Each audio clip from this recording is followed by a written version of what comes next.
Hi guys, and welcome to another video and another review. And sadly, I'm not as smiley as I have been in the previous few because, you know, I didn't expect us to go the entire season unbeaten. I don't expect us to keep on winning. But then when you do eventually lose after such a good run of form, a good streak in the league, you know, we're going into this game, or we did go into this game, 3 wins on the bounce, we're looking really good. To lose in the manner in which we did is never nice.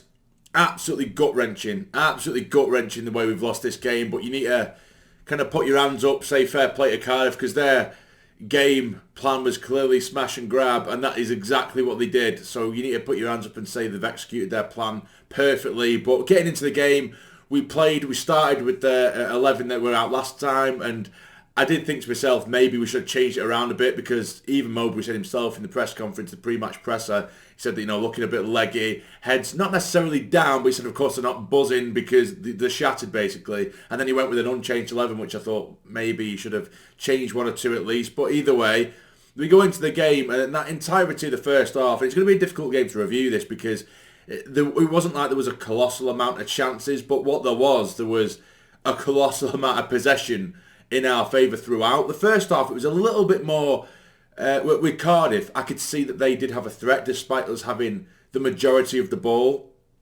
You know, we would be playing some decent football, we'd break forward, we'd create a little half chance beat, just ping a ball in the area, or Jack Clark could do his usual, cut in from left to right and have a shot that would get blocked. No real clear-cut chances, or we'd try and ping in a ball in behind that nearly find someone like Job, something like that. And it weren't really happening, but on the occasional, a very, very minimum, don't get me wrong, very, very minimal, but on the odd occasion, Cardiff did break forward, and I thought, they do have something about them going forward. We need to keep our eye on that. And that's what it was. It was us keeping on the ball for pretty much, or pressing them for 10, 15 minutes and pinning them in their area. And then they would have a couple of minutes where they'd have a little spell, but then we'd get back on top again. But you could see that Cardiff were there, and we were still in a game here. Second half would come out, and I felt like, at the time, it felt like Cardiff had given up. They came out where it was almost identical to the first half, but then there was just no real attacking threat at all. It was like they were completely intent on sitting back and just allowing us the ball and allowing us possession. And really, it was almost like there was time wasting from very early on. And it didn't me getting petty, of course it isn't, but it just felt like their mentality totally changed. It really wasn't like, let's scrape the draw, which of course they ended up taking the whole 3 points. Obviously, you know, fair play to them, but that's how it felt. But I need to, you know, give us a bit of stick, because despite on paper, you know, I think we had 17, 18 shots to their 4 or something like that. You know, and despite having 70 odd possession for large parts of the game, it wasn't good enough. You know, who cares? You know, if someone comes to, oh, well, 70% possession, great. What does that mean? It means nothing. You know, the biggest stat and the best stat, the most important stat is, of course, a goal scored. And we didn't score any. And we didn't look like scoring any, if I'm going to be completely honest with you, for large periods of the game. Because it's all well and good having all this pretty football. And like I said, in the first half, there was some fantastic football on show. But in that final third, we are so toothless. And like I've said, even over the last 3 games, right, we've been winning. I have said in every single match review for those games that despite us winning, we look like we don't know how to play with a striker.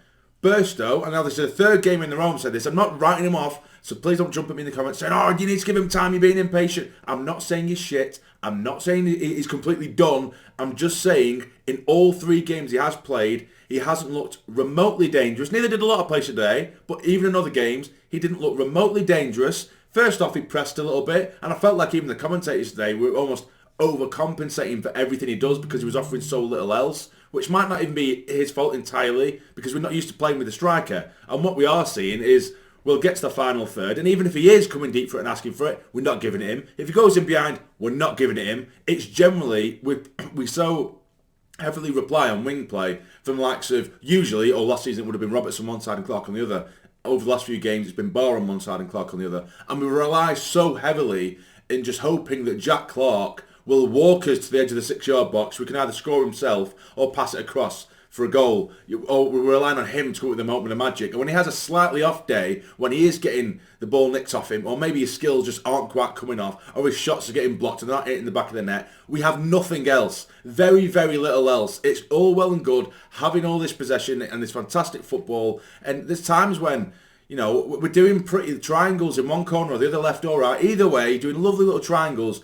I'm just there like, we've literally got someone like Bollard. Say it's happened from a corner, for example. We've got Bollard in the box. Oh, 9. We're flooding the box. There are bodies in there, but we're too busy pissing around with it in one corner. It might be Pritchard and Clark, or Pritchard and Barr doing little triangles and little quick 1-2s forever before just drilling it at the first man, and then they break. And that's what was happening time and time and time again. It was a waste.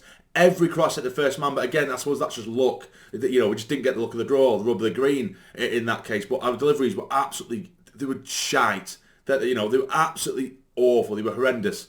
But as soon as it got to the sort of 70th minute, you could see, because up until this point, I could not see for the life of me how Cardiff were going to score. But it was almost as if that, you know, although we didn't create many chances. We did create a few, don't get me wrong. I'm not completely slating the attacking side, although it was very, very dry. We were getting the odd chance, but it was kind of just half chances at the edge of the box. We'd drag it, or high and wide, and little half chances like all scrambles in the box. And don't get me wrong, we did get the odd one, but it wasn't enough, or it wasn't really enough. We deserved it to be in front, don't get me wrong, but we weren't creating clear-cut chances, and that's to, you know, Cardiff's credit.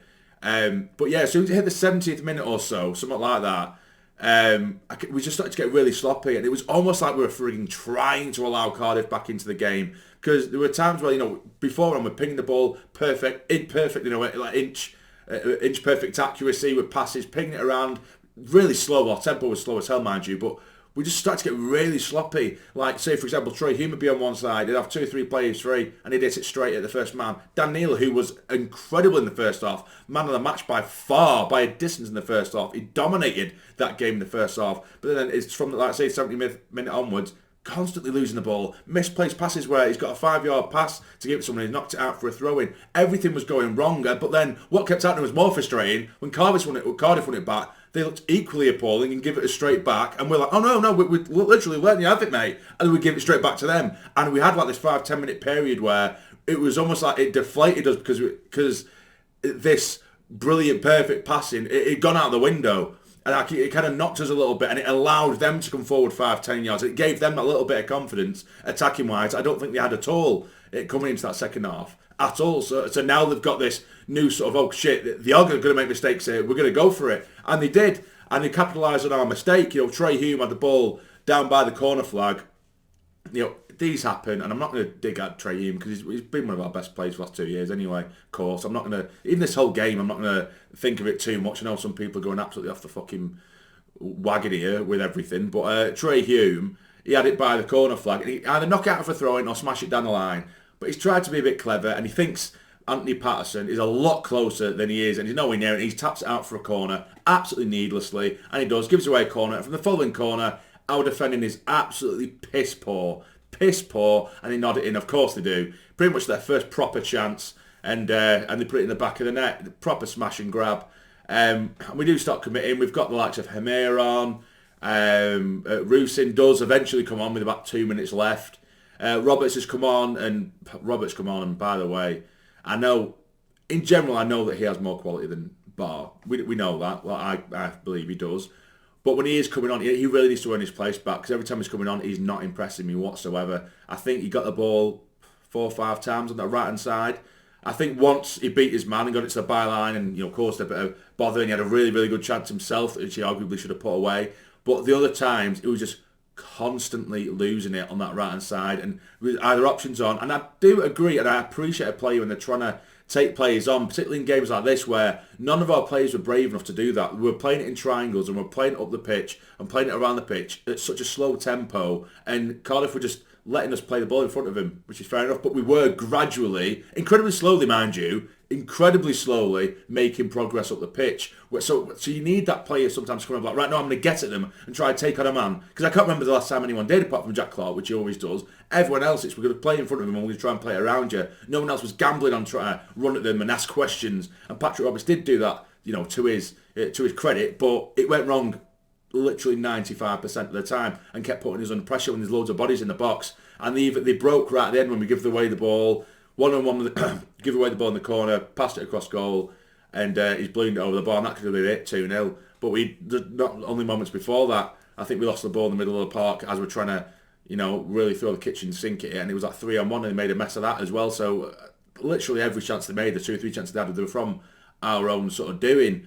But they're not going to, complain. They're not going to be going home thinking, oh shit, we won, but we only had 25% possession. Do you know what I mean? They've played their game plan to a T and they've smashed it. There's just a lot for us to work on. I'm not going to say it's the end of the world, because on another day that would have been 3-4-0 to us had we had that bit of initiative. And we need to really learn how to play with a striker. Either that, there's no point in having Burstow there. There's no point in having Hemir coming on, or any strikers, because it is like playing with 10 men. But because we have such good technical ability around the pitch to keep hold of the ball, it looks brilliant. But then in the centre of that final third, we offer no threat at all. And you might think that's daft because we've scored so many goals over the last 3 games apart from today.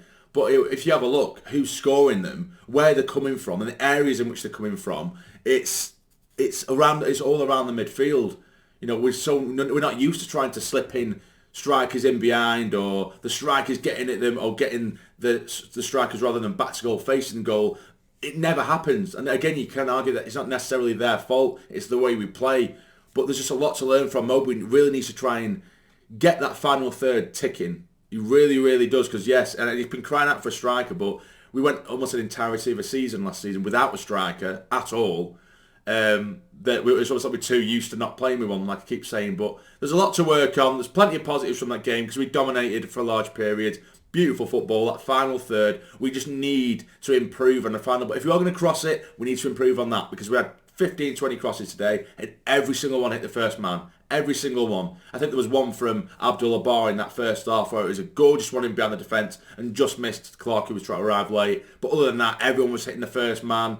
But yeah, we need to just learn how to include a fucking striker and get back to the drawing board a little bit. But yeah, Chef Wednesday next, big game. We can't get our heads down now. I think the lads should know, and Moby needs to drill it into them. We should have won that game. On another day, that would have been 3 or 4-0. Keep your heads up. I think he needs to change 2 or 3 players, maybe chop and change it, freshen it up a bit, and go again. But yeah, that's it, guys. A frustrating one, but I'm not going to go too mental. Don't get me wrong. If I was actually able to record straight after the game, I probably would have gone a bit more mental, and this would get demonetised. But I've had an hour to kind of chill and have my sort of sensible head on a little bit. But do you guys agree with me? What do you think? Let me know in the comments down below. But if you've enjoyed, please hit the like button for me. It'd be massively appreciated. And subscribe to the channel if you're not already to become a fully fledged member of the Sarny Army. But for now, take care and stay jamming.